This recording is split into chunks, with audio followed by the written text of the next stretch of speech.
Laila movie నుంచి రీసెంట్గా చాలా అప్డేట్స్ వచ్చాయి. అయితే నేను రత్తమ్మ సాంగ్ ఒకటి అయితే బయటకు వచ్చింది. అది మాత్రం చాలా ట్రోల్స్ అయితే చేస్తున్నారు. అందులో అంత వర్స్ట్గా అయితే కంటెంట్ ఏముండొచ్చు. సో ఖచ్చితంగా సాంగ్ వినటానికి కొంచెం అదొక రకంగా ఉందన్నమాట. సాంగ్ అయితే వాళ్ళైతే కొత్తగా ట్రై చేశారు. మరి అది థియేటర్లో ఎక్కచ్చేమో కానీ ముందు వినడానికైతే కొంచెం వికారంగా అనిపిస్తుంది అనమాట సాంగ్ అయితే మటుకు. అంటే విశ్వక్సేన్ గారు ప్రతి సినిమాలో ఏదో ఒక విషయం పైన ట్రాల్ చేస్తూ ఉంటారు. మరి ఆయనకు అది కూడా అలవాటు అయిపోయింది, ఆ ట్రాల్స్ని తీసుకోవడం కూడా. ఇక్కడ ఈ సినిమాలోంచి ఈ సాంగ్ కొంచెం బాగా ఊరించి బిగ్గెస్ట్ మాస్ సాంగ్ అని చెప్పి అది అని చెప్పి వదిలేరనమాట. మరి దీంట్లో ఈ మధ్యన రీసెంట్గా కోయి కోయి అని ఒక కోయారే సాంగ్ ఒకటి ఫేమస్ అయింది. దానిలోంచి కూడా ఒక బిట్ తీసుకొని రీమిక్స్ చేయడం జరిగిందనమాట దీంట్లో. సో దానికోసం స్పెషల్గా మళ్ళీ దాని మధ్యలో మిక్సింగ్ చేపించి మరి అది ఎప్పుడు షూట్ చేశారో, మరి అది రీసెంట్ టైంలోనే షూట్ చేసినట్టున్నారు సాంగ్ కూడా.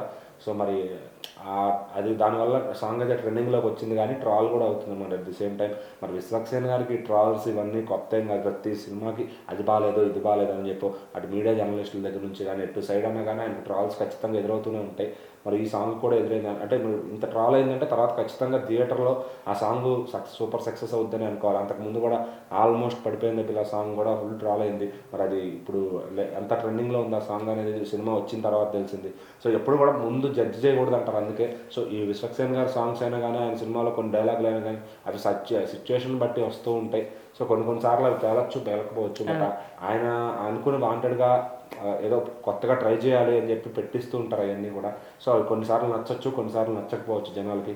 సో మరి ఆయన మూవీస్ చూసుకుంటే కనుక మ్యాక్సిమం సక్సెస్ రేటే ఉన్నాయి. ఎక్కడ అరాకొర సినిమాలు కొంచెం తగ్గినాయేమో కానీ. సో మరి ఇప్పుడు ఈ లైలాలో అటు యాక్టర్గా కూడా కొంచెం ఒక మెట్టెక్కాలని కష్టపడ్డారు కాబట్టి సో ఖచ్చితంగా ఈ సినిమా అయితే జనాల్లోకి వచ్చి మెప్పించే ఛాన్స్ అయితే ఉంది.